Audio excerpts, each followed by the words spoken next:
Esto se está poniendo cada vez más emocionante. Hace 2 días nos atrevíamos a enfrentarnos a un pequeño elefantito del tamaño de Dumbo.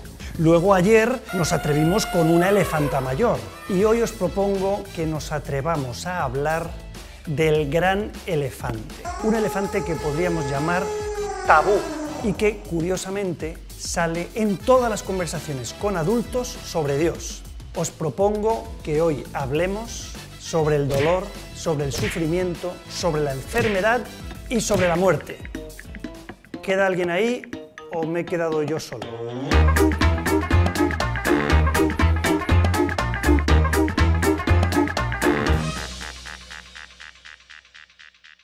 Cuando sufrimos es muy frecuente que suceda una de estas dos cosas. O bien nos unimos mucho más a Dios que antes, o justo todo lo contrario. Ese sufrimiento a veces nos lleva a rechazar a Dios, a separarnos de Él completamente. Y la diferencia entre una reacción y la otra depende de la respuesta concreta que cada uno de nosotros dé a esta pregunta directa. ¿Creo que Dios es el culpable de mi sufrimiento? ¿Creo que es el remedio de mi sufrimiento? ¿O creo que es un espectador impasible, una especie de convidado de piedra al que le da igual si yo sufro o no? Nada como el sufrimiento pone tanto a prueba nuestra fe. Y la respuesta que conocemos por la Biblia es que Dios es inocente. Él no ha cometido jamás ningún pecado. Él no ha hecho daño a nadie.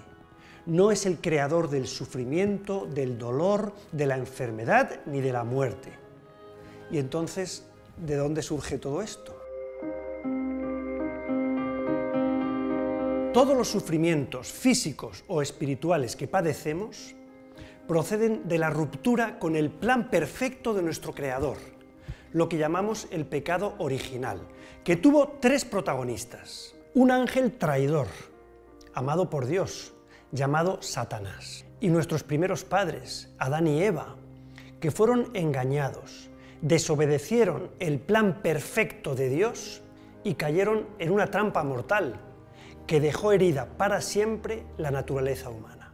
Ahora nosotros podemos tomarnos todo esto como literatura, como un cuento, como la Guerra de las Galaxias, con personajes buenos y malos, el imperio del mal, las fuerzas del bien, o tomárnoslo en serio, aceptar el relato de la Biblia y darnos cuenta de que desde entonces todos los esfuerzos de Dios Padre se concentran en recuperarnos a nosotros, sus hijos, y en curarnos de las heridas del pecado.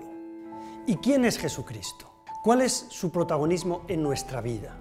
Pues Él es nuestro Salvador, nuestro Mesías, que no ha venido a la tierra para darnos buenos consejos, sino que ha venido para darse a sí mismo, en cuerpo y alma, para curar las heridas de aquel pecado original en nuestro cuerpo y en nuestra alma.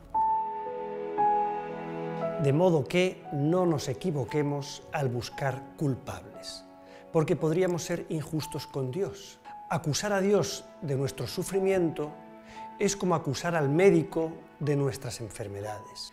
Y hay personas que hacen esto incluso con los argumentos más piadosos. Me he encontrado con personas que me han dicho: ¡wow, qué suerte tienes! ¡Qué suerte, qué bendecido estás porque Dios te ha mandado esa cruz! Claro, Dios Padre mandó la cruz a su Hijo Jesús y a ti ahora te está bendiciendo con esta enfermedad, con este dolor, con este problema, con este sufrimiento. ¡Qué suerte! ¡Dale gracias a Dios! ¿Esto me ha pasado solo a mí o también os ha pasado a alguno de vosotros? A mí me han hablado con tanto convencimiento que me han hecho dudar. Y entonces he tomado el Evangelio y he buscado ese pasaje en el que Jesús le dice a esa mujer: yo a ti te quiero tanto que te regalo una enfermedad. Ese pasaje en el que Jesús encuentra a un joven atlético y le dice: «Uy, para ti tengo una parálisis». Ese pasaje en el que se encuentra con esa persona que tiene una vista de lince y le dice: «Y para ti una ceguera».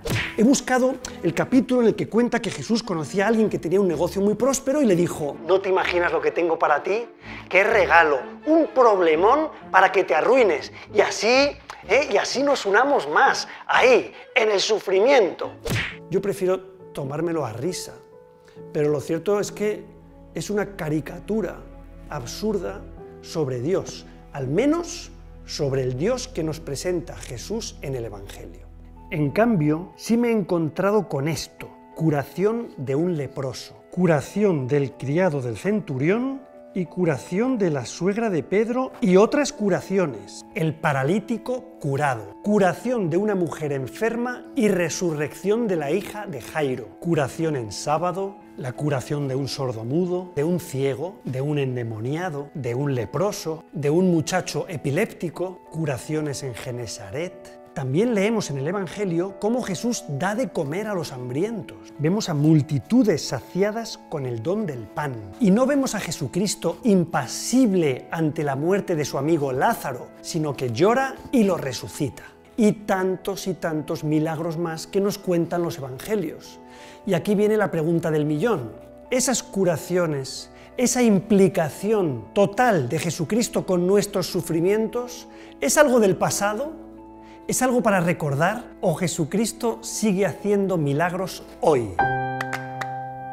Y la respuesta correcta es que Jesucristo es el mismo hoy, ayer y siempre. Es una experiencia que puede tener cualquiera en cualquier lugar del mundo hoy.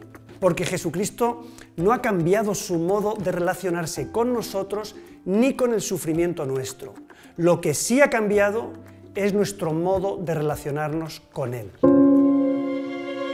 Hemos dejado de creer en Dios.